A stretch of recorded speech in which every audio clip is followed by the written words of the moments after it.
yeah, ha, yeah. Ball in my court, high step is a layup. My life like a movie, just keep moving, it's a trailer. Chefing in my kitchen, got me trying to get my cake up. I thank God for all this coming to me, not straight up.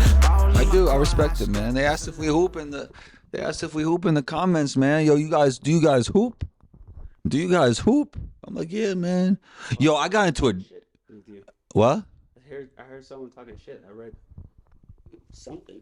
Bro, I got into this conversation with some dude in the hoop. And then you said, he said Israel don't count. Is that the dude you're talking about? So yeah, so the funny thing was I got into a conversation with some dude, right? And he's like, yo, do you hoop? And I said, around the world. And he mentioned one of the countries and he said that don't count. And then I asked him, okay, where'd you hoop, man? And he goes, intramurals in junior high school or something. See, like these dudes just want to have they just want to talk to you, man. Like they just want to be heard because they're not even serious. Guy said he played intramural. He wasn't even serious, bro. Like, what are we doing? I mean, maybe he was just making a joke. Nah, that's probably really where he played. Yeah, I mean, here's the thing, man. It's the internet. Like, there's just people out there that's what they do. That's their whole pleasure. There's a kid I went to school with. I'm not even gonna say his name. I almost said his name, right? Because I don't even want to put him out there. Like, his whole thing was just annoying people. That's like he got pleasure. Yeah, I think I got a little bit of that. I like annoying people sometimes. He got pleasure out of just like riling people up and making people get upset. Just saying whatever. And like, there's probably one of them motherfuckers in every town. There's a lot of towns in this city. I mean, this country. You know, like, that's what it comes down to, you know? So somebody is going to clown you. Somebody's going to see your shit, and that's all they want to do is, you know, people... For some reason, when people say, yo, who's the best dunker in the league, you know, people just love saying stupid things like Trae Young. Why? Why would you say that? And like, be serious. Like, you guys are idiots. You know, that's just what people on the internet do, you know? And a lot of times, they're young kids, man. Mm-hmm. You mentioned Trae Young. His season is over. Didn't look too engaged in that final play-in game. I think he needs to go to the Spurs, man. Him and Wemby, perfect match. Best lob threat in the league. Best lob passer in the league together. I think Wemby could clean up some of what Trae is deficient in on the defensive side. I think it's a match made in heaven. Yeah, I mean, it's a you know, I think it's a physical match made in heaven, but it could be a mental match made in hell. Like now you spitting, my G. I'm just saying, like, Trae Young is a tough person to play with mentally. You know what I mean? Like, you could talk to John Collins about that. You can talk to who's the coach that they had before. I forget who the coach was that Trae had beef with. Okay. But like Trae Young's been the man every single place he's ever been. I think he played for his dad in high school. Was the man. Went to Oklahoma. Funny guy on Twitter. Yeah. Went to Oklahoma. Was absolutely the man. Probably one of the greatest college careers. Crazy college career. Yeah. You know, ever. It was 6 seasons, I should say. Yeah. Right. Came to Atlanta. Was the man off rip. If he goes to San Antonio, even if he's not worse than Wemby next season. He's not worse than Wemby. Or if Wemby's better, if he's still better than Wemby next season, it's still Wemby's team. Yeah, and they're still gonna play through Wemby. Of course. Do you have the ego to be like, this kid's worse than me, but I know he's gonna be better, so we're gonna play through him? Like that. Like, that's a tough thing. Here's another segue. People got Wemby as all NBA right now, so that means he's top 15 in some people's eyes. I'm not saying that yet, but I wouldn't argue it as well too. Like, that's how impressive his season has been. You know what I mean? Like you know, like that's with no point guard. That's with no one setting up anything for him. You know what I mean? Mm-hmm. So, anyways, like, do you think that's a good segue though? Do you think Wemby is an All NBA player right now? No, I don't think you can give it to him because I think I think that he is a top 15 player in the league, top 20, top 15 player in the league. But I don't think you should give him all NBA because the award means too much to people who need the max contract and whatnot. Like, you know, But if he deserves it, he deserves it. I think. I don't think he deserves it though. But like, let me I ask you think- this: if he does deserve it, if a rookie does deserve it, he should get it. Yeah, I agree. I agree. Whatever But the like- max numbers but like, are and all I that. I think that there are 15 better players that had better seasons than him this year. You know, I think that people are really enamored with his freakish ability and like might be slightly overrating his season this year, even though his season is amazing. Mm-hmm. Like let's not discount the 15 best players in the NBA. I don't think he surpasses that, but I understand why people would say that.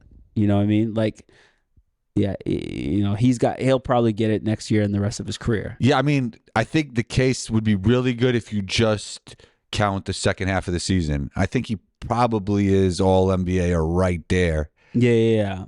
You know? Yeah. So, I mean, like, I think one thing he should be is Defensive Player of the Year. Over Rudy? Absolutely. Don't you think it's tough when you have one of the worst records in the NBA, even though like the stats are better? I feel like Rudy went on a little bit of a press run when he was saying, I forgot what podcast he was saying, like, I don't get every block I can because I'm doing that. Well, here's the thing. It's like, dog, we've already talked about how defense doesn't affect the league as much. Like we have this offensive driven league. People talk about it all the time. Like you can't, we're first time in the era of the NBA where it's better to have a better offense than a good defense. You know what I mean? Mm-hmm. It's better to be good at offense than defense these years. Right. So if that's the case, and people talk about how defense isn't as impactful as it used to be, obviously, even the greatest defensive player in the game, metrics wise, is not going to move the needle. He could be on if you a have bad team, terrible team. You know what I mean? Like, so, like, I think, bro, every single number versus Rudy Gobert, he's better than defensively. Literally, interesting. his win shares are so much higher. He's almost doubled him in blocks. He's almost doubled him in steals. Like, it's crazy, bro. But the thing is, Rudy anchored a top 3 Western Conference team. But it's not. I get it. He anchored it because he was the best defensive player on their team. Well, he just anchored But like, fam, are we not discounting like freaking Ant is playing amazing? Carl Anthony Towns is playing great.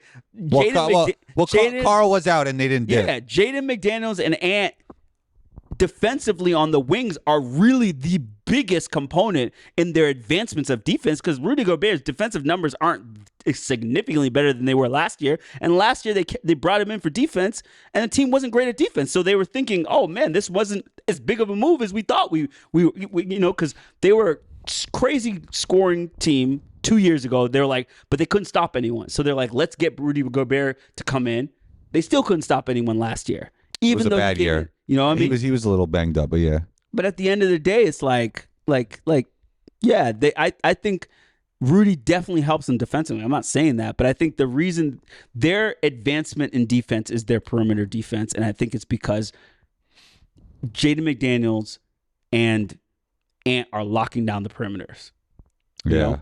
So, but I don't want to take away from Rudy. I think he's still a great defensive player, but like I can't. You can't just give their defensive success to Rudy. You know what I mean?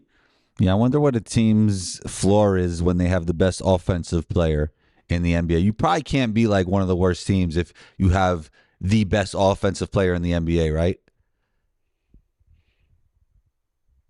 I mean, I don't know about maybe in today's NBA, possibly. But I think you can. I mean, you can have the worst team and have the best offensive player in the NBA. There were times when Tracy McGrady was the best offensive player in the NBA, and that, I mean, they weren't the worst team, but they were. I mean, they didn't make the playoffs twice.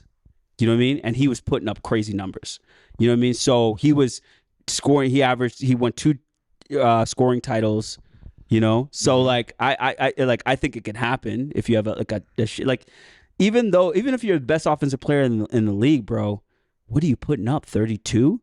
Like that's not even a quarter now in the NBA. You know what I mean? Mm-hmm. So it's like Like unless you're putting up 40 plus every single night, it's like if your teammates ain't coming along with you, you're not doing nothing in today's NBA. Stan Van said Luka is the best offensive player ever. That means better than Jordan.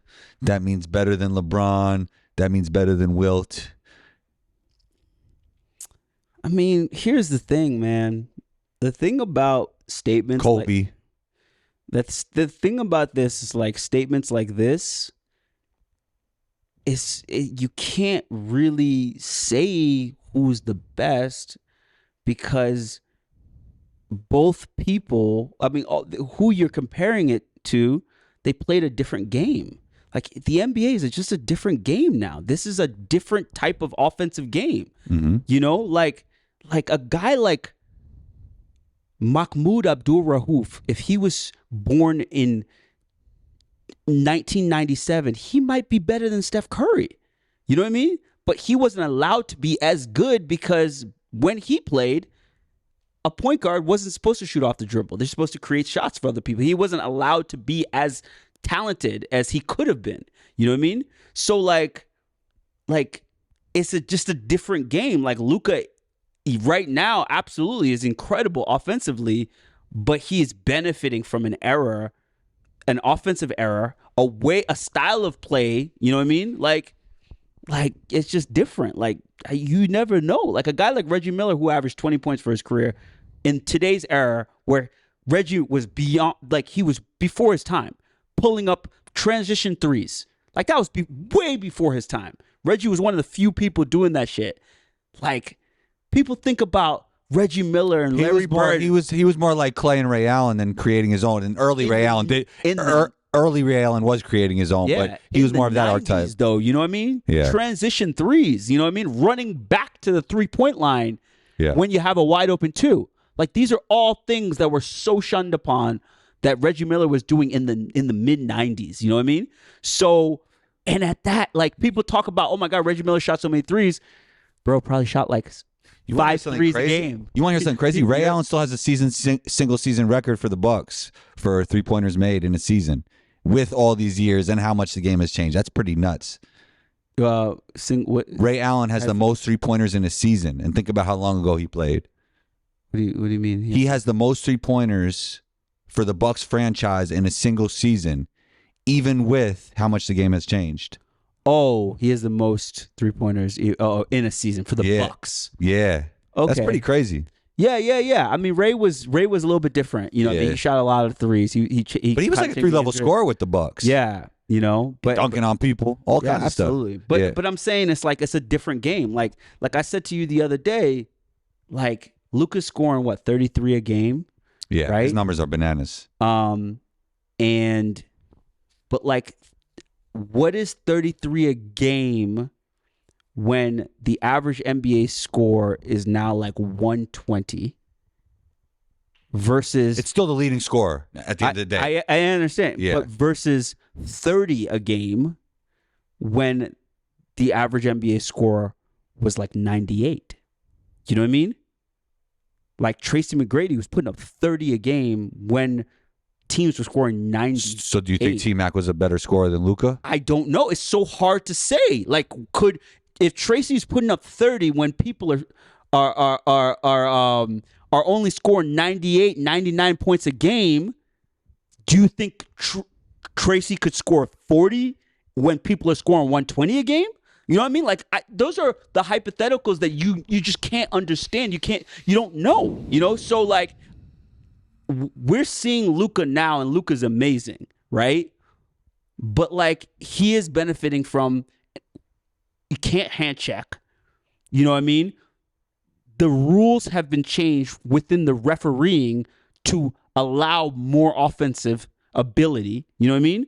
Like they were talking to somebody else. I forget who it was. Maybe it was Tim Legler. Tim Legler, I think, was talking about it. And he said, it's a different game.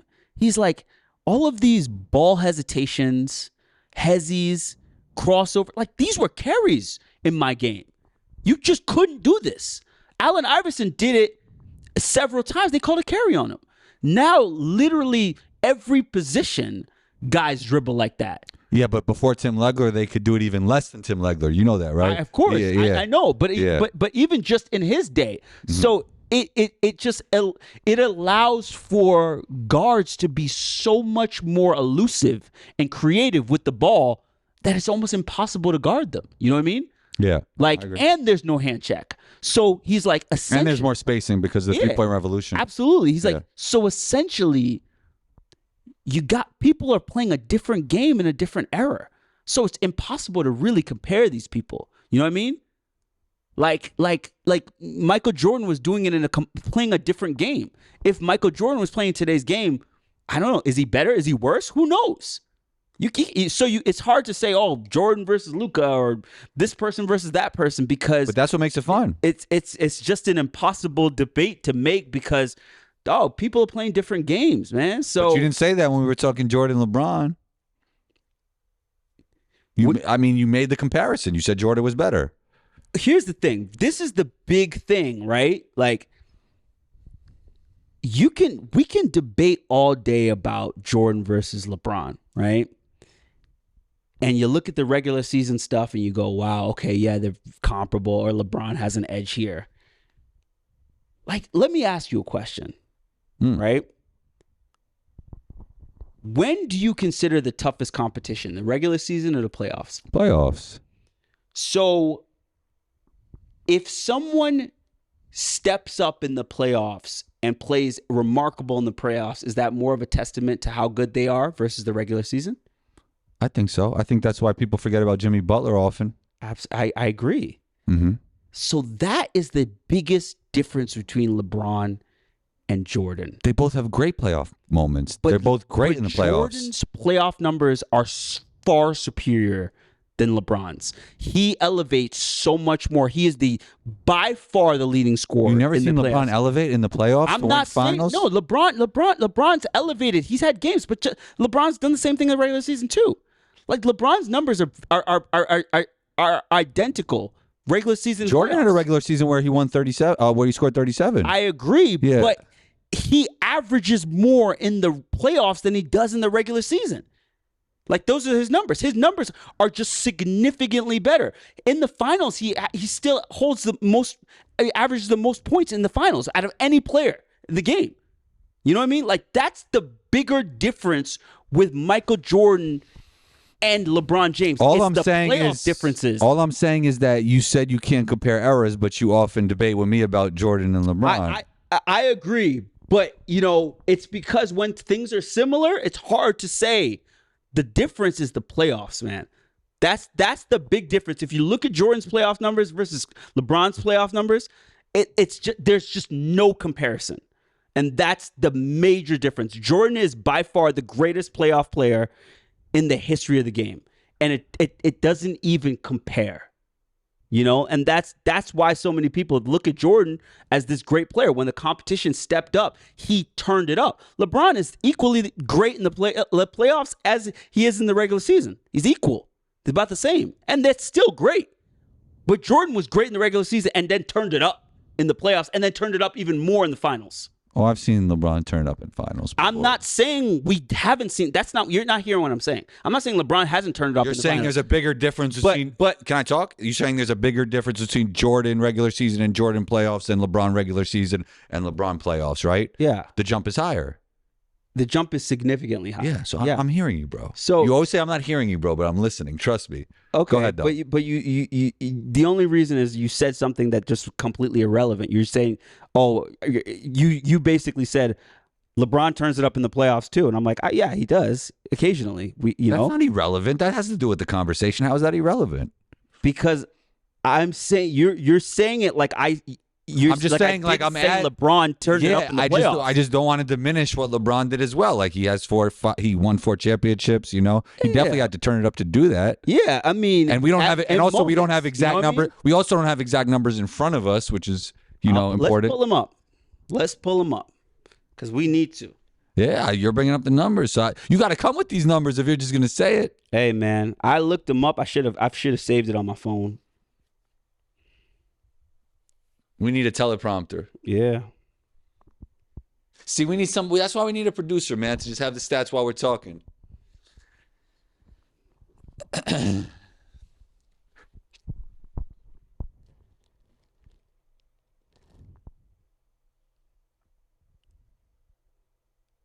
$33.4.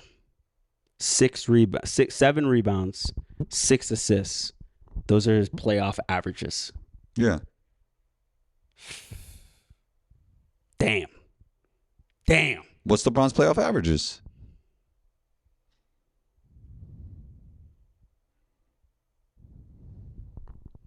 $27, 7, and 7. Probably, because this is regular season. He's a pretty consistent guy.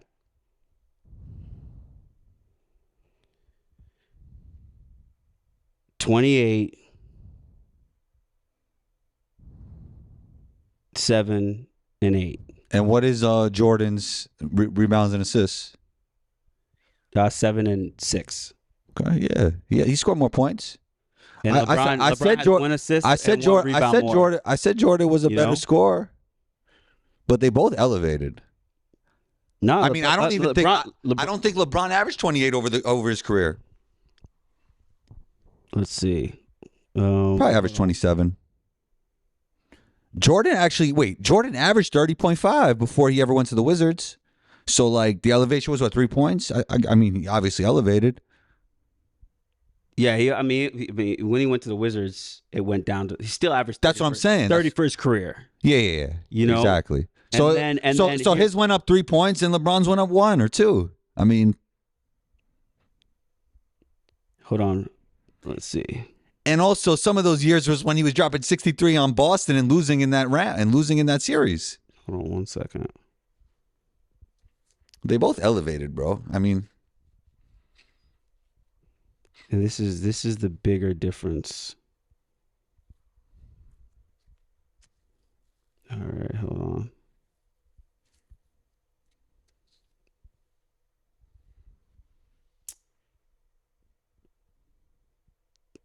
$28, 10, and 7 is what? is LeBron's finals records. Finals numbers. That's pretty crazy. Pretty great. Pretty great. What'd you say, 28, 10, and 9? 8. 10 rebounds or 10 assists? Rebounds.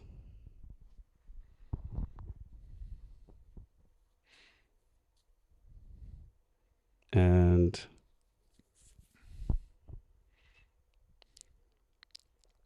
these are just stats. It's not counting for all the point guard duties that LeBron had while doing this. 34, 6, and 6. Yeah. He averaged less rebounds and assists, but he averaged more points. Sounds right. And what are the shooting splits? I think that was the big thing. It is what it is. Okay. They both elevated, bro. No, I mean those are the same numbers as LeBron had in the playoffs, brother. I mean the regular season. He never averaged 10 rebounds in the regular season. What are you talking about? And also, we're also taking into account those years in the first round where Jordan was dropping 63 and losing in the first round. I mean, bro, you talking about that like he did that every fucking night. He did it one fucking time, bro. I'm just saying. What are you talking about? I'm just saying. Like he had 163-point game, I'm bro. just saying. You know what I mean? Jordan, like Kobe, LeBron had a 60-point game too. And then he against 60 against. But it's interesting how LeBron could take his team to the finals and lose, but gets less credit than Jordan losing in the first round. Are we talking like LeBron didn't lose in the first round? Like, are we having those conversations like LeBron didn't lose in the first round? I'm just saying. But I'm just saying he went to the finals more. Okay, he played more though. Like that's the thing. No, but even if you take like a few years back from now, it's like he still went like 10 times. 9 times, 8 times. In the 14 years that LeBron played, Jordan's 14 years, right? Let's just say his peak 14, not the 16, not the 2 years with the Wizards, right? If you give LeBron those same exact stats, Jordan still goes to the finals more than them. LeBron went to the finals after the time Jordan had already retired. Mm-hmm. Those years in Cleveland, were, 15, 16, you know what I mean? Jordan still went to the finals more times within the time frame. So like, I mean, at the end of the day, like if you want to compare apples to apples, that means you are taking. Before you're saying we can't compare apples to apples. No, when it comes to I'm generations. just saying if you want to. That's why I said if you want to. Okay. If you want to. I said it's hard to do. But if you want to compare apples to apples, then you have to take it in a vacuum. You have to take this amount of time. You cannot take LeBron's entire body of work and compare it to Michael Jordan's shorter body of work. You know what I mean? You have to compare time to time, you know? But if you talk about LeBron played longer, then you have to account the longevity component and all that other stuff. That's a different equation. That makes it really, really hard to compare because, like, you know, one person didn't play as long, you know, like, but like if you break down the numbers, like one person did more in less time. And I What do you think that about is the bigger, that's why a lot of Jordan fans or people who consider Jordan to be the GOAT often say he just did more. Like LeBron is still trying to catch Jordan with double the time. What if he wins a chip this year? Would that change your stance? Would it change my stance if he won a chip this year? LeBron's now the GOAT if he wins a chip this year. Hold on 1 second. I just want to make sure this doesn't fall. No, I still don't think it makes him the GOAT. Gets him closer. What if he gets 6 next year? This year he wins chips. Would you say LeBron is the GOAT? If he got 6 championships now.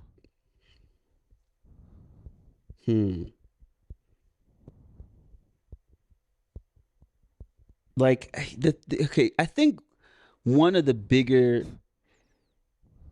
issues, like I think the reason why people can't agree on the GOAT debate is that we don't define it. Like, what are we saying? Like MVP award has no definition.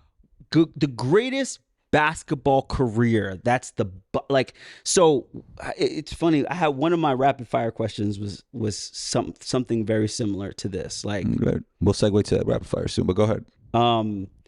It's just that like when you define GOAT, like I think so many people have different definitions. So like in most people who consider Jordan to be the GOAT, there's nothing LeBron can do to beat him. You know what I mean? There's nothing he can do to surpass him. And then the people who think LeBron's the GOAT, right?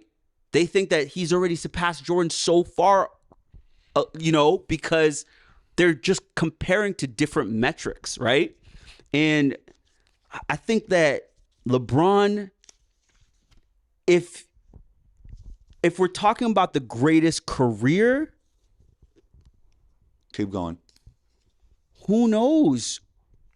Like LeBron could play another 10 more seasons, possibly. Who knows? 5 more seasons and get way more accolades under his belt, where he just has so many achievements within a certain amount of time that makes him this great body of work, where some people just talk about a peak.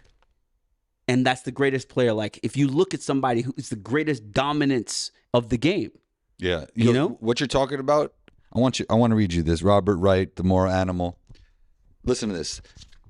The proposition here is that the human brain is, in large part, a machine for winning arguments, a machine for convincing others that its owner is in the right, and thus a machine for convincing its owner of the same thing. The brain is like a good lawyer. Given any set of interests to defend, it sets about convincing the world of their moral and logical worth, regardless of whether they in fact have any of either. Like a lawyer, the human brain wants victory, not truth. And like a lawyer, it is sometimes more admirable for skill than for virtue. That's pretty on point, don't you think? So nobody's right. That's what it comes down to. Nobody's right. We just have our personal opinions, and we just want to feel confident about the things that we say. Yeah, we just want to win instead of actually finding out what's the truth. I said that to you last week or 2 weeks ago. Oh, okay. Yeah, I was like, you. So I mean, that's good that you're self-aware about that. Yeah, I mean, at the end of the day, you know, our eyes give us a certain perspective of the world, right?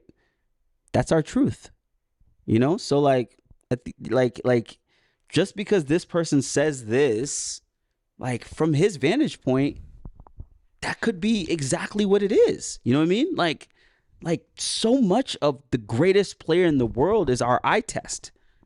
Like, Michael Jordan has a beautiful way of playing basketball. There's some people might think that's ugly. I don't like the way he plays.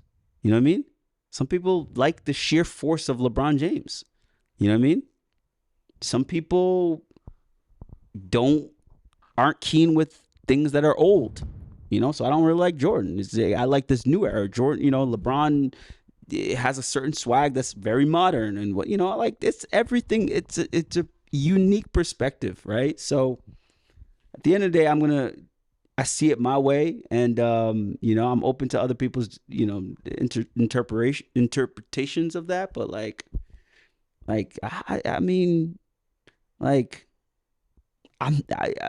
most people think Michael Jordan's the GOAT. That's what it comes down to. You know what I mean? Like, that's just what most people think. There's a decent amount of people who think LeBron James is the GOAT as well too.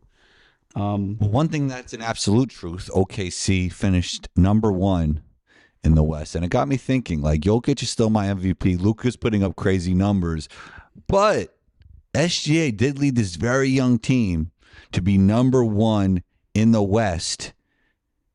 And his numbers are crazy as well. Like his MVP case is really legit. Everybody's numbers are crazy. Malachi Flynn's numbers are crazy. You know what I mean? He dropped 50? Yeah, but he did it over the course of the whole season. And the thing about SGA is he didn't have a lot of bad nights throughout the course of the season. Yeah, I mean, like, Shannon Sharp says they're the worst number 1 seed ever. Come on, bro. Worst number 1 seed ever. I don't even think he believed that. I feel like they're just trying That's good for content. I think they're just trying to create controversy because Shannon Sharp and Stephen A always agree. Like, they've been agreeing a lot, and it's not really fun to watch. But anyways, yeah, I mean, like, Joker's the MVP. I mean, I think it's a cool thing to say SGA is the MVP, and he might win it because they love giving it to someone different. You know what I mean? And I think they give it to someone different because we again start playing this analytics thing. This analytics thing where it's like, okay, well, if we give it to Joker again and he gets 3 MVPs in 4 years, what does that say about him in a totality? People didn't want to give Joker the MVP last year because they're like, man, he'll be the second player in history to get 3 in a row. So they're hating. I don't even know if it's a hate or it's just like a... We don't want him to be compared with our former greats. Maybe, but like that stuff, like even like LeBron, like it's like it, also like if someone wins the MVP all the time, like we have success fatigue as people. Like, we watch other people succeed, and then after a while, we don't want them to succeed anymore. We love the underdog. If LeBron won every MVP that he deserved in the mid 2010s or whatever, whatever, is it 2020? Yeah. Who, LeBron? If LeBron had won as many MVPs as he deserved, now the MVP award is diminished. It's not as valuable anymore. It's just like, oh, LeBron's going to win it. That shit's whack. But when KD wins it and Derrick Rose wins it, a young 21-year-old Derrick Rose, that's cool. You know what I mean? Like, so like all those politics and all of that. Why do you think it's Jokic? But I agree with you. I just want to hear what you think. I think that one component of the MVP that is not valued as much anymore is the best player in the game. Like, I feel like we don't think about that stuff anymore. It's like, bro, who's the best player? Like, because when LeBron was not winning it those years, he's probably the best player in the game. Yeah. But they weren't giving it to him. So like they constantly overlook that part of it. Well, they don't give you a criteria on purpose, so there could be debate. Absolutely. Yeah. So like that's one component, is like Jokic is the best player in the game, right? Mm-hmm. Now, who's the best team in the league? Now, you could say statistically, the best team in the league is Boston. Right. Right? But when people turn it up, playoff time. Yeah, but that should not count, in my opinion.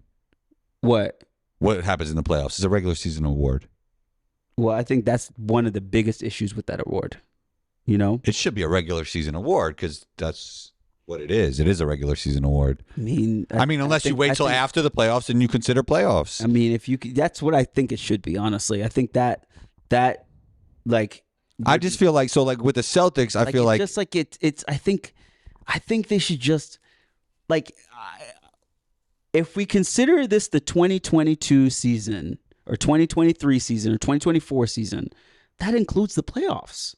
Like the playoffs, yes, it's a different season, but you don't consider it a different season. I think they should change the award to after the playoffs because, like, it diminishes the award when guys like Dirk win it and then they get bounced out in the first round, you know, or Luka won it. I mean, Jokic won it a couple times. They got bounced out in the first round. Well, You know they do what I have mean? a finals MVP. What? They do have a finals MVP. I guess they could do a playoffs MVP. I think they should just do Like Jimmy total Butler season- could have been the playoffs total MVP last season year, right? MVP. Like, I think they should just do total season MVP. Like Jimmy Butler could have won playoffs MVP last year. Absolutely. Yeah. You know, but I just like, I don't know. It's just like if we already all know that the regular season is skewed, right? Mm-hmm. Because certain teams, certain players turn up for the regular season, play hard for the regular season, and don't play hard until the playoffs. Like, we've already established all that.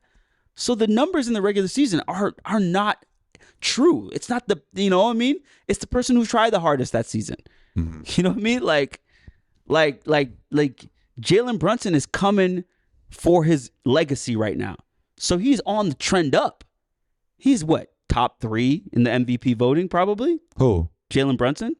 5, yeah. Is he 4-5, right around there? I mean, SGA, Jokic, and Doncic are definitely the top 3, and Brunson's right there. Yeah. So it's like, but he's turning up for it. Jokic is probably not even going super hard. Yeah, Jokic don't care about the individual stuff. That's what I'm saying, and Yeah. he's still number 1.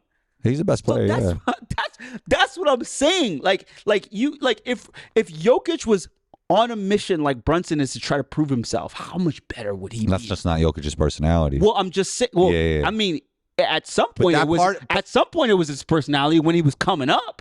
When he No, was getting I don't think so. Well, I mean, I like, think- I'm I not thi- saying he's trying to like. Yeah, I prove- think he's not like I going really out of his think, way to try to prove. I someone. really think he'd be fine with not averaging a lot of points, rebounds, assists as long as he was winning. But he knows that's what was needed to win. Well, Like the stat padding thing was like the worst. I'm not saying he's. No, I know. I'm not stat-padding. saying you said that, but I'm saying others saying the stat padding thing with Jokic was like the worst take I've ever heard.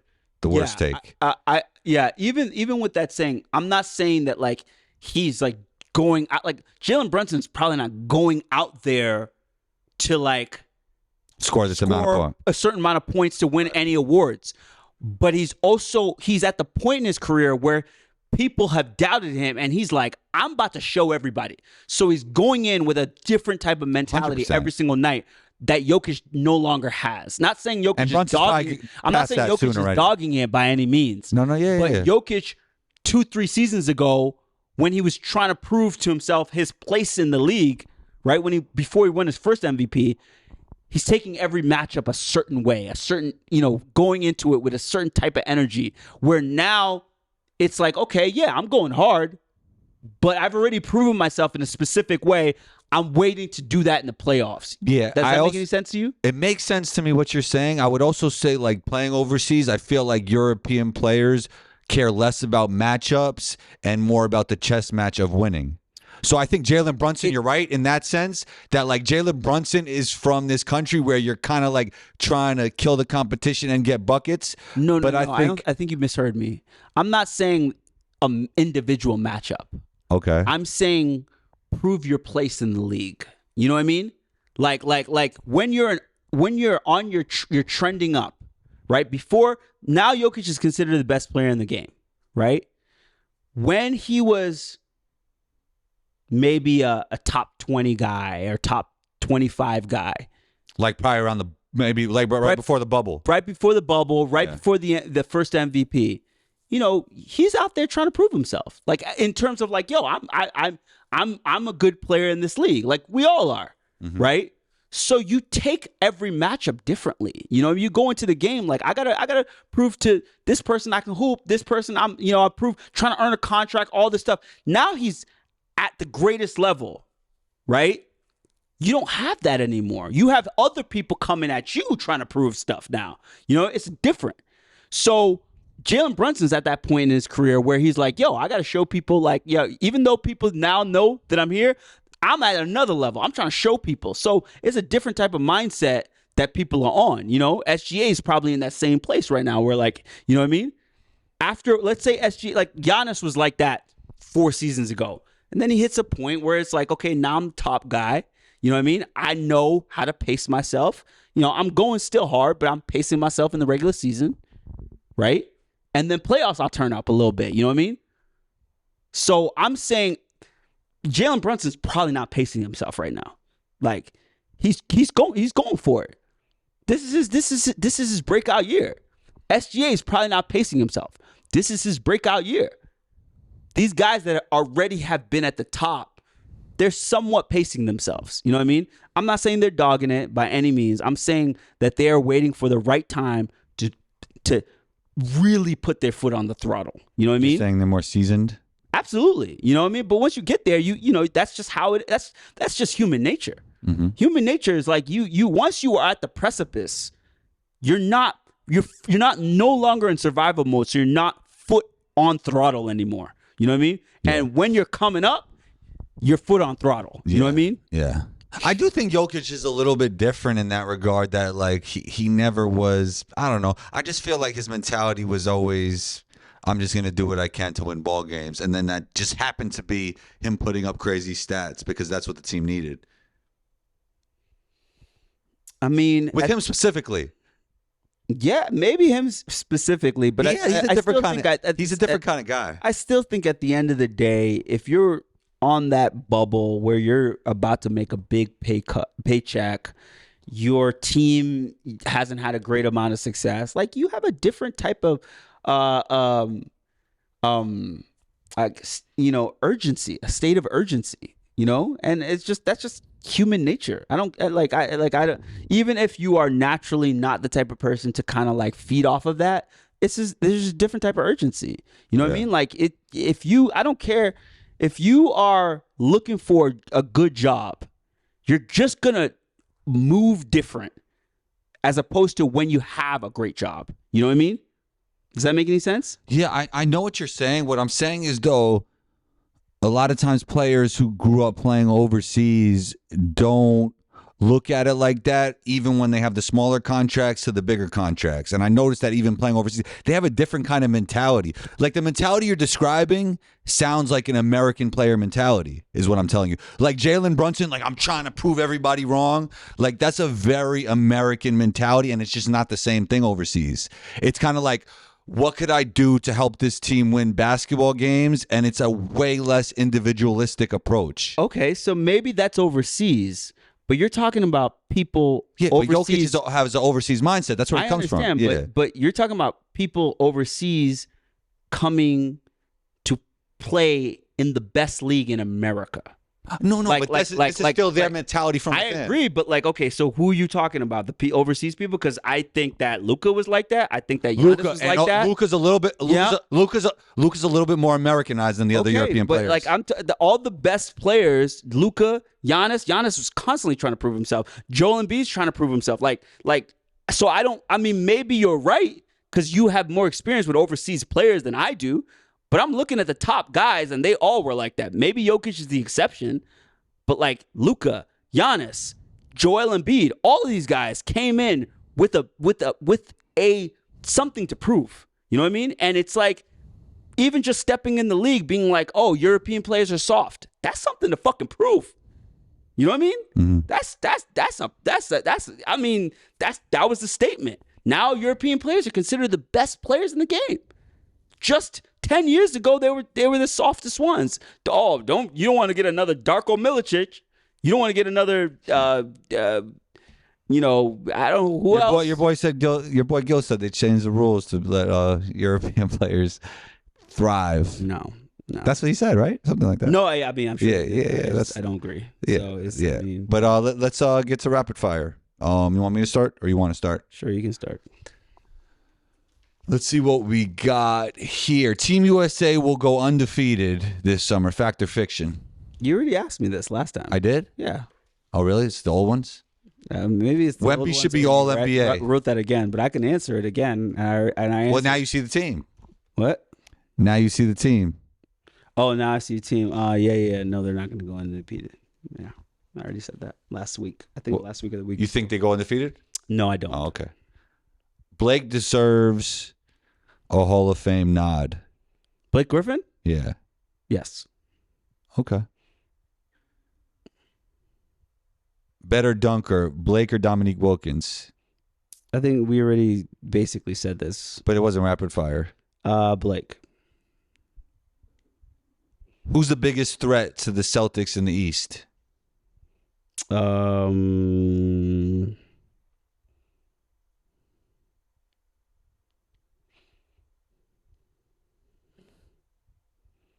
Nobody. The East is so weak. They're coming out the East no matter what. Well, who's the biggest threat? There has to be one. Like, who's the best out of the rest? I guess. I don't know. Maybe the Knicks. Maybe, but the Knicks are hobbled. Like, everyone's hurt, bro. Like, I don't know. Maybe. It's so hard because it's like if Joel Embiid comes back to normal, then it's the Sixers. But if it's not, then probably the Knicks. But if Tyrese Halliburton comes back to normal, then it's definitely the Pacers, I would say. It's so hard. The East is so hobbled, bro. It's like Cleveland clearly isn't. Orlando clearly isn't. I think the Pacers came into the playoffs playing really well. I think the Siakam addition has really bolstered the defense a little bit. The problem is that Tyrese Halliburton is not the same person as the beginning of the season, and we don't know if he's going to get back to normal. I just don't think the Knicks have enough scoring now to really even compete with the Celtics because no Randall.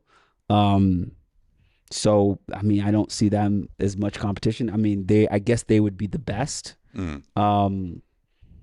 But and then who else is there? There's no one else there. Jimmy's hurt, and the Heat aren't gonna. Jimmy's hurt. Bro. The Bulls aren't. I mean, the Bulls are just happy to be there. Who wins the Clippers-Mavs series? I think the Mavs. Yeah. I think. Damn, that's crazy. Yeah, I think the Mavs are gonna win. I think that it's not gonna be a good look for some of those guys. I don't know, honestly. I just think that the Mavs are trending up and the Clippers are trending down. James Harden's been shooting awful his last, I think, 20 games. He's not scoring at all. He's. Why do you think his game fluctuates so much? I think that he is not. I think people like they put this point guard role on him. Nah, he's a good point guard though. He's a great passer. A great passer. I don't think he's a good point guard, and I think often people don't. What position do you think he's? Here's the thing: he's a great playmaker. I'll give him that. But like, what a point guard really is an extension of the coach, and it's a decision maker. And I don't think that is like what James is best at. If you're like James, we need 12 assists. He'll get it for you. If you're like James, we need 40. He'll get it for you. But I think great point guards understand when a team needs that and is able to bounce back and forth with that. And I think right now James is in assist mode. And he's locked into there and he's not thinking about scoring as much. And his scoring has been really low and shooting has been bad, but he's been giving you 10 plus assists. They need more of that. They need certain games to be like, oh, Kawhi's out. Oh, Paul George is shooting poorly. James, you got to take over. He's still in assist mode. You know what I mean? He is refusing to catch and shoot, and it's fucking up their offense. So like that's what a great point guard is. It's more about the decision, is being able to make those decisions, decipher those decisions in the right time. When Chris Paul was the greatest at it. I mean, one of the greatest that we've seen in recent time, where it's like Chris Paul will give you 35 when you need it. Some games he'll give you 10 and give you 13 assists. You know what I mean? He was just great at feeling out what the team needed, what the game needed. James isn't great at that. You know, he can give you assists though. And he's been giving you assists, and his scoring's been off. So I think that's a huge issue for them. I think the only advantage that the Clippers have is coaching. And I think if Ty Lue is disciplined, and if the team is disciplined in hunting Luka and Kyrie defensively and creating their offense off of those hunts, they might have a chance. That's what teams do in the NBA, though. That's what it's about. I understand, but you have to be disciplined enough to continue to do that. That's the problem.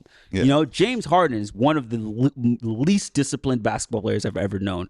Like, that dude, if something is working, he's going to be like, I want to do something different just because I'm bored. Like, you know, like guard his own, close out on his own teammate. That was one of his biggest issues with Chris Paul. You know what I mean? Like, Chris Paul is all about, if it ain't broken, let's keep doing it. And if James is like not part of that offense, he's like James needs to get the assist or needs to get the bucket. He cannot be sitting on the sideline happy. So that's what I think might hurt them. But that's their biggest advantage, is that James Harden and Kyrie have to guard Kawhi, PG, or James Harden. Like, that's their advantage that they have right there. KG or Barkley?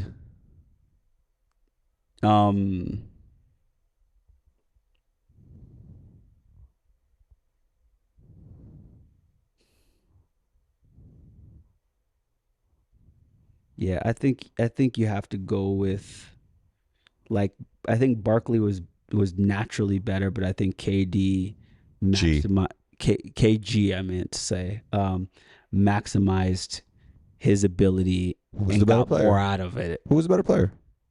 Like, naturally a better player, I think Barkley was. Yeah. I mean, are you only saying that because KG won the chip? No, I just think that, like, and he was very there's talented some people, himself. like if Barkley worked as hard as KG, I mean, we can say about so many people. I know, but that's what I'm saying. So naturally, Barkley was a better player. Like, I think that if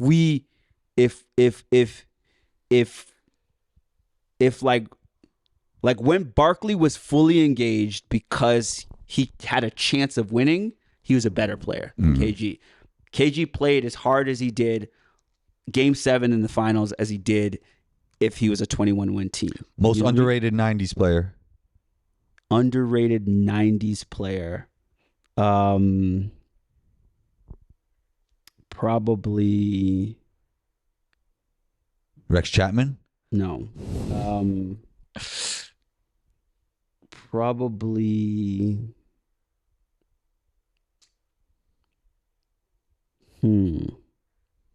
who would I say is underrated in the 90s? Oh, man. Probably Mitch Richmond. It's good. He made the Hall of Fame, so. Yeah. Yeah. But I think, when do you hear his name ever? It's true. Like, he's one of the people talk about the greatest shooting guards of all time, all the time, and he's never on that list. Terrell Brandon, underrated 90s guy? Why do you keep saying that? That's not the third time you said that. Terrell Brandon was good. He was good. You know, like. I'm trying to think Chris Mullin kind of underrated too. Some could say he's overrated. Some could say he's underrated. Like it depends on, you know, what era you're from, because like if you watched him in college, right? Like a lot of old people are like, yo, Chris Mullin's amazing because he had an amazing college career. He was one of the greatest college players ever. And then if you didn't catch him in college, you just caught him in the league, you might underrate him. But some of those guys overrate him, you know? He was great though. Like, and players overrate him because he, I guess, was again one of those guys who was just naturally so good, but you never got to see his full talents because he never played on any big stages. You know what I mean? But like they said, pick up, like he was unguardable. He was just like so talented. Yeah. That's what they say. So Shawn Kemp is an underrated player. No, Shawn Kemp is probably overrated because he was such a great dunker. Shawn Kemp should have been much better. He should be at the Garnett, Barkley level. Dumas. Yo, Dumas was killing the Bulls one finals. Dumars or Dumas? Dumas. Richard Dumas. Yeah, for the Suns. Yeah, he was Richard Dumas is probably like a Jordan Poole type of player. He's like a 90s Jordan Poole where like but they play totally different positions, bro. Well, I'm talking about the way people talk about him. Like Richard Dumas could have a great game. Okay. And then after that, he was like a 6'8" big man. He was a wing guy. No, Richard Dumas was a wing guy. He was like 6'8". Look, he's a 4. Look it up. Richard Dumas? Yeah. Look it up. No. Yeah. I'd say he's 6'8", and he was a 4. And he finished his career overseas. He got into some, I think he was a drug addict. Yeah, something like that. Yeah, he played with Barkley. Yeah. And he used to. What position? I'm looking it up. I ain't got no service down here. Come on, man, get it together. Yo, you gotta pay your phone bill, bro. 6'7", 3. They said he's a 3. Yep. Okay. Yeah. All right. Now go to your rapid fire, and then we'll get out of here. Yeah, small forward. He was a wing. Yeah. But you know 3s are 4s now, so I'm always right. But anyway, go ahead. See, that's the problem with you, man. You know, when you're right, I go, oh yeah, you're right. You acknowledge it. When I'm right, you go, all right, let's move on. I'm just an evil human being. You are.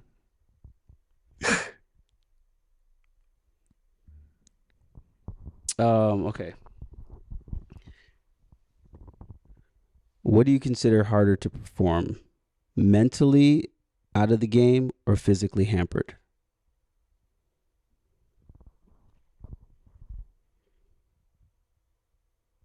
Physically hampered, because I think when you're physically hampered, you're both. Nah, I don't think so. I mean, I think maybe you might be. I think there's certain like for me, it's mental, you know, and that this is probably why we debate so much. I think we just are on different wavelengths. We experience the world. It's good we debate. It makes for good TV. Yeah, we experience the world differently. I guess I experience the world more mentally than, maybe you experience it more physically. Mm-hmm. You know what I mean? Like, we had a debate last week about fear, and fear is a mental thing. You know what I mean? Like, you consider fear only a physical thing. You know what I mean?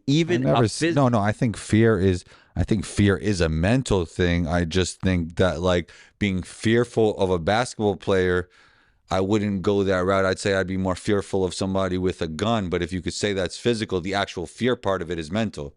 Yeah, that's what I'm saying. Fear is that's why I said fear is a mental part. But every time fear is mental. Every time you brought up any sort of fear, you brought up something physical somebody could do to you. Right. You know what I mean? So that's a different experience of the world. By the way, when you have fear, you get biological things in your body that are physical as well, right? Well, I understand, but it all comes from a mental. Like you could like if you were in the military and someone put a gun to your face, you might not be afraid because of the experience that you've had before. Fair. You know we see the world different, which is good. Yeah, so that's all I'm saying. Yeah. You know what I mean? So for me, it's definitely mental. Like when I'm physically hampered, I actually play better. Like I often sometimes I move too quickly when I'm that definitely happens. That definitely happens, yeah. And when I'm physically hampered, I start to play like Jalen Brunson or like Luka, and I play at a pace that maybe I don't know if that pace would always work for me, but because people often defensively, when you play people defensively, especially when you play people that know your name, they know your pace. So when your pace changes, you hit them with a different look. You hit them with a different look, and they can't guard you. So I every time I was hurt, man, I played so much better. I played so much more controlled. And one thing I'll say about playing slower, right? Your moves work better when you play slower because you're able to manipulate a lot easier. Sometimes when you do a crossover, your momentum is going fast crossover. Your momentum is going so fast that if someone does anticipate that, you can't recover. You can't anticipate it. You can't recover. You got to stay on when balance. you do a slow crossover, You got to stay on if balance someone- when the defense stays off balance. if someone is able to recover, you could hit them a lot faster. Also, so for me, when I was physically hampered, I elevated. I felt like I played better. Yeah. Also, I mean, when you're playing slower, you have another gear to get to. When you're playing as fast as you can't get any faster. That's another reason, you know? Yeah. Good, though. Yeah. But I think I agree with what you're saying about that. When you slow down, things get good. Has the 3-point shot been devalued? Explain. I don't know. I mean, Like, obviously, it's still worth 3 points. Does it have the same? Does it have the same luster, the allure? Is it? You know, what I mean, is it? I mean, you know, whenever is it whenever you do a lot more of it, there's less allure, right? It's less novel. Yeah, there's less novelty. So has it been devalued to you? There's less novelty, I would say, if that's devalued. Like, see, it's still 3 points. Still 3 points. So yeah, so no, it hasn't been. But here's the thing, right? But can I talk? It hasn't been devalued, but there's definitely less novelty because more 3-point shots are going up. Okay, so this is like a different layer to the game, right? Even though it's still worth 3 points, in a previous era, those 3 points were more demoralizing because there were less shots like that. You know what I mean? Mm-hmm. Like, it took your heart a little bit more, if that makes any sense, right? Yeah. So saying. like back in the day when people like a Michael Jordan dunk, it took the entire momentum away from your team sometimes. Mm-hmm. Now every motherfucker could jump like Jordan and dunk like Jordan. You know what I mean? Mm-hmm. Does it still have like even Steph Curry's 3-pointer? Remember how much it would change the arena? You know? Yeah. It's almost like when you get the cheat code in the video game, it's not as fun anymore. That's what I'm saying. So so do you agree that it's been devalued?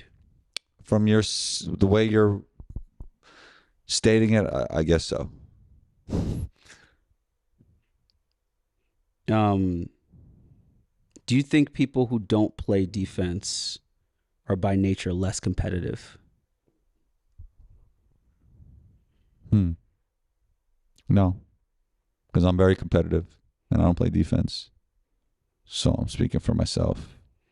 You know I'm competitive just knowing me, and you know I don't play defense. Not to make it all about me. I mean, but like, if defense is half the game, like, that's a huge part of winning. Like, you know what I mean? Like, I don't think you're wrong. You just said I thought. I know. I think Luke is very competitive. I think he's a very competitive person. I mean, I'm just saying by nature. Like, at the end of the day, bro, like, I don't think anybody besides like maybe Pat Beverly or what, I don't know, you know, those people like really wants to play defense. I think your competitive nature turns on defense personally. You know what I mean? Like, I think that Ant Edwards has got to a point in his career where he's like, I'm fucking nice. I'm scoring on all these motherfuckers. Now my next thing is beating these motherfuckers. He keeps saying it. Every time they put a microphone in front of him, he's like, we're going to win the championship this year. Says it every single time. They just gave him the jersey for Team USA. He came in, he's like, oh, we're going to win the gold medal right after we win the championship. I love that. And the reason that's his new goal, you know, is because that's his new challenge. He proved that he can score on anybody. His new challenge is beating everybody.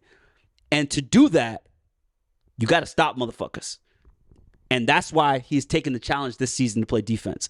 So that's how I feel about competitiveness and defense. So that's, you know, that's why I asked that. So that's your final answer? No? Mm-hmm. You're still just as competitive? You said me personally? No. In terms of the question. I think there's a person that can be very competitive that doesn't play defense. I gave you an example, Luka Doncic. I didn't say that they aren't competitive. I said, Less? are they less competitive by nature? Oh, in general? Because of course, if you're in the NBA and you're playing basketball, you're competitive. In general? You know what I mean? But do you think? I think different players have different tendencies. I think some have tendencies to play more defense than others. You know what? I also know people that are crazy on defense, that they're kind of like there's something missing there, right? From a competitive standpoint. They're kind of like a robot that just plays a lot of defense, but it doesn't mean they're super competitive people. Okay, but that I don't even think that even relates to what I'm saying. Okay. Still. So I'll ask the question one more time so we can get a straight answer. Do you think people who don't play defense are by nature less competitive? So I think that's another thing. Often when I say things, I'm very specific with my words, you know? So when I say less competitive, often people think that means not uncompetitive. Like, of course people are fucking competitive. Luka's absolutely competitive. But the precipice of competitiveness, you know, at the most, do you think it is diminished a bit if you choose not to engage defensively as much as you can? No, because they might be putting more focus on a different part of the game.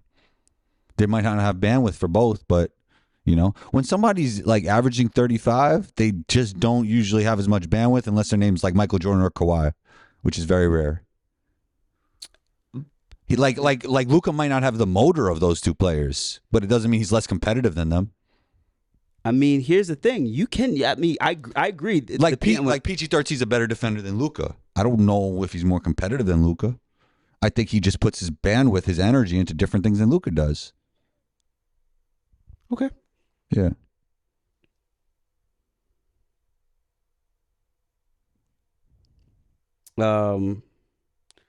What displays greatness more? Body of work or dominance towards competition? Body of work. I think I like dominance. Yeah. And you got to go with Jordan then. Got to go with Jordan. So you just create these questions to try and like are you asking me the question, or we're just trying to see what you think about it? No. I'm just asking questions that I think that would be really engaging for our audience. Okay. But you know? brought it back to some old like thing that Well, I'm just saying, like every time I ask these questions, I also think about what you might answer. So I was shocked that you answered that, because LeBron clearly wins the body of work. Jordan clearly wins the dominance. So that's why I was shocked that you answered that, because Jordan dominated his competition more than LeBron did, but LeBron has a better body of work. So yeah, I was shocked by that answer by you, you know? Mm-hmm. So, I mean, you would agree, right? I could see why you'd be shocked. Yeah, so I mean that's what it comes down to. So like I'm curious to know how that meshes with your Jordan LeBron debate thing. Because I think we don't put stock only into that. That's just what I prefer, and I believe like LeBron's longevity also means a lot as well, you know? And then also like kind of like the career stats thing, and how many times he could drag a team to the finals, and that he could do more with less. And I like the fact that he passes the basketball at a really high level. Like I like players that make their teammates better. Like I like the idea of that. So that's not the only thing. I just like that more. Do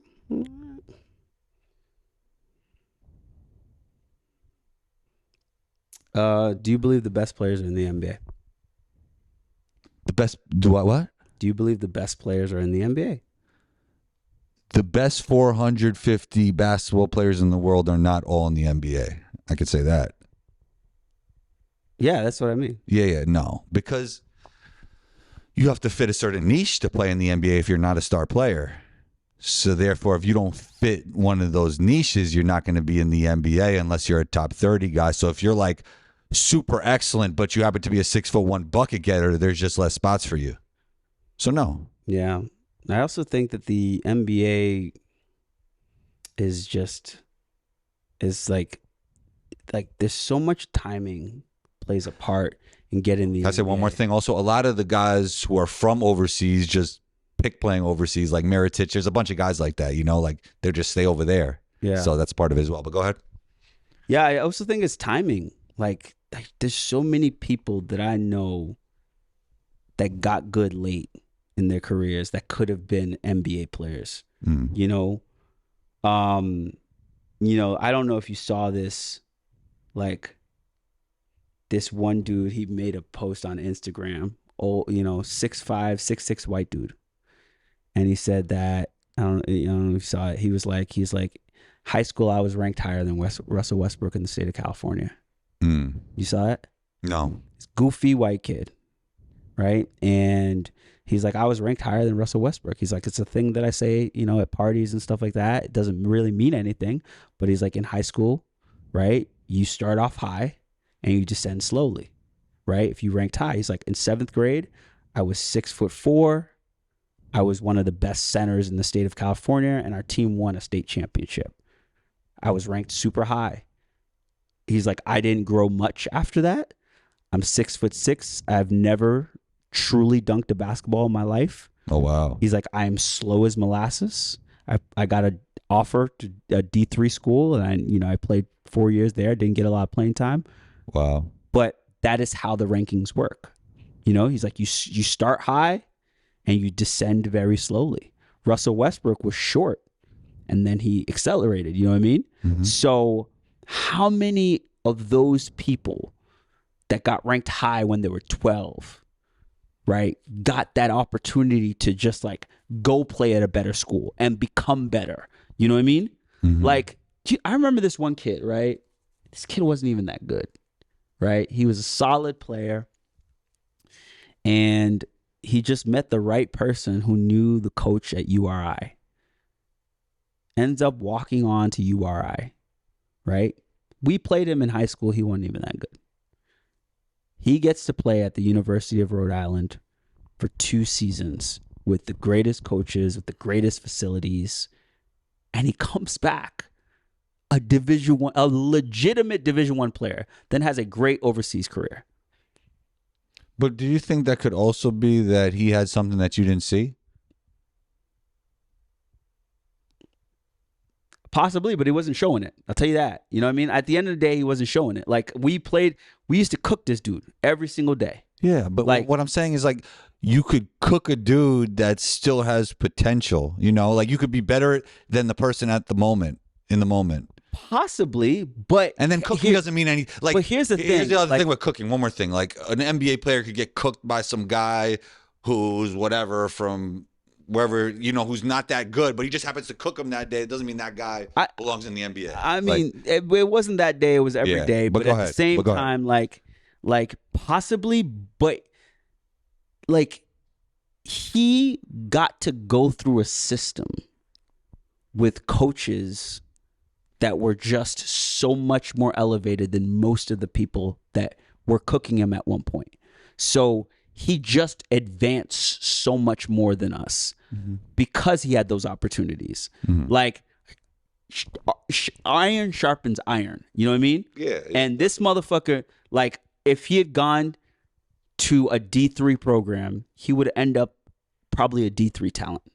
Like, I don't think that he would have been a D1 talent playing D3 and gotten that much more elevated, Can I say one thing? How about the guys who happen to go to mid-majors, but they might have not have never made it if they went to a high major because they got more opportunity at the mid-major, which is actually a lower level. You say iron sharpens iron, but their career actually ended up better because they were at a lower level. So it could always be different, I mean, Division I, I get it. But like at the same time, Division I, I'm talking about the the opportunity you get. Like, even if you are playing at a mid-major Division I, Facilities aren't as good. The coaching might not be as good. but you're Your still teammates playing might not be. against top tier talent. You Do know you what I see mean? the difference between? Do you see there? But wait a second. Do you see the difference between the MAC and the ACC? Is a big difference. I agree, but at the same time, like you play some of those teams in the ACC, you still get those opportunities. You know what I mean? Like it's a different type. Like Yeah. I like it. I'm talking Division I and Division, like URI is not like a big time Division I school anymore. You know what I mean? I've seen guys get opportunities also overseas because they played at a little bit lower of a level, but they got a lot of experience on ball reps. They got better stats, so it could go both ways. You know? Yeah, I mean, like here's the thing. Like I'm talking about this specific individual who walked on a Division I team that was a D3 player. Mm-hmm. Like, he was a D3 player. That's just who he was, right? Like, there was nothing anyone saw that led him to, like, would lead you to believe that he was a D1 player. He could have gone to any D3 school, a bunch of D3 schools. Chose to he got an opportunity, Which met is a route somebody. that a lot of D3 met- players met- take, met- right? yeah. They try and walk on D1s. Yeah. He walked on a D1 school, and you could just tell because of the people around him, because of the resources he got, Yeah, there's some of that. he ended up getting so much better than he ever would have gotten at that level. So I think a lot of getting to the NBA is just where you play, the opportunities you get, you know? Yeah, like combination of all it's of it. talent, obviously. Yeah, it's a I'm not taking combination. away the talent, but like I just, bro, I've seen so many dudes that are so fucking nice that, like, if they had just got their books right, or just like met the right coach, went to the right camp, like a guy like Tracy McGrady. Bro, Tracy McGrady doesn't get a random invite to the fucking ABC camp. This dude's probably not in the NBA. That's wild. I don't agree with that though. He said this himself. I don't know. I mean, I don't know. This is. I mean, like, when, He I know, but literally- when you're 6'9", you could do a lot of different things with the basketball, and you have guard skills. I mean, it might not have been the same route, but if he wanted to play, he would have ended up going pretty far at basketball. Like who knows? But I mean, he said Some people are undeniable. Yes, he literally, yeah, I agree. He was undeniable, but at the same time, bro, he was just as good, and he was unknown. Yeah. Like, so he was unknown. Some random guy that had a connect was like, "Yo, dude, like, I can get you into this camp." There was a reason why that dude could get him into I ABCD. understand, You know what but I mean? like, dog, ABC. First of all, ABCD ain't like regular dudes. Those are like top players. I agree. So he the reason why the guy brought him there is because he saw the talent, which would have happened eventually anyway. I think. I mean, it's like, dog, I've seen dudes. I mean, maybe not as nice as Tracy McGrady, That's what but I'm saying. but like 6'5", super nice, would have been great Division I players that were playing pickup ball at the park, and not the right person saw them. You know what I mean? If they wanted to play and they were a decent human being and they were that good, Well, I'm saying that's also part of it. Like, Yeah. like you got to be a decent human being as well too. Like, those are opportunities that like you might not it's get. funny because JJ talked about the scale. So as much as your talent is, like, your baggage could be a little bit more, right? Yeah, You know what I mean? That plays a part to what I'm saying. The best players might not be there. You know what I mean? Like that's what I'm saying. Yeah, Like, we agree that the 450 Yeah. best players aren't in the end. you know, so it's. I mean, at the end of the day, But it's a great question, though. That's a great rapid fire question. Yeah, so it's like I mean, but even a guy like Tracy McGrady, as great as he is, maybe that guy doesn't see him and he just doesn't hoop anymore. You know what I mean? And then he just goes fucking gets a job. Like, you know how many motherfuckers that's probably happened to? Like, that opportunity doesn't come, and then before he graduates high school, and then he just gets a fucking job. You Yeah. know? Like, But it's like no matter what situation like Shaq is in, right? He's gonna play in the NBA if he's playing basketball. It's that's not like the thing. That's what I'm saying. Like, he could just not play basketball anymore. Oh, like yeah. that could happen to somebody. Like if he went through high school and nobody's like, okay, a guy like Dennis Rodman, right? Do you know Dennis Rodman's story? yes, he played like NAI or D2, or he was like a ball boy or something, right? Or like No. So he he was adopted, right? Kind of. Yeah. Not really. Right? He graduated high school and he's 5'9". Yeah, he grew late, kind of like Pippen, right? I don't know about Pippins. Maybe. I don't know. But he graduated high school like 5'9", 5'10", right? 18 years old. He was living on the streets. He ended up growing to 6'6", and just started playing basketball on the streets. Somebody found him and then gave him an opportunity, and then ended up just playing basketball at the going to a junior college near there, and then started playing basketball there, then get the opportunity. But like a guy like him could have been easily overlooked. You know what I mean? Like you never know who's watching, what opportunities, and he might not have just played basketball. He might have just been like, oh, I'm 6'8", 6'9", but I just didn't happen to go to a court and just start playing basketball. Right. Maybe if he's not homeless, if his mom didn't kick him out of the house, he's not on the streets playing basketball. You know what I mean? Like there's so many opportunities like that I think that people just don't see. Yeah, I mean, that's why persistence matters, right? Like if one person doesn't persist, they have less of a chance to make it. Yeah, I mean, bro, there's been so many talented people that I know that just like they don't persist as much as other people. And like if they had gotten somebody to see them, to be like, yo, you're really good, I want you to get to the next level, I'm going to do everything I can to work with you to get you here, they might just not play ball anymore. They might just, hang it up. Like, that's what it is. That's what it is. And there it was, another episode of He's With Us with Ash and Combo. Great way to end the episode. Good rapid fire question. And we'll see you next week. All right.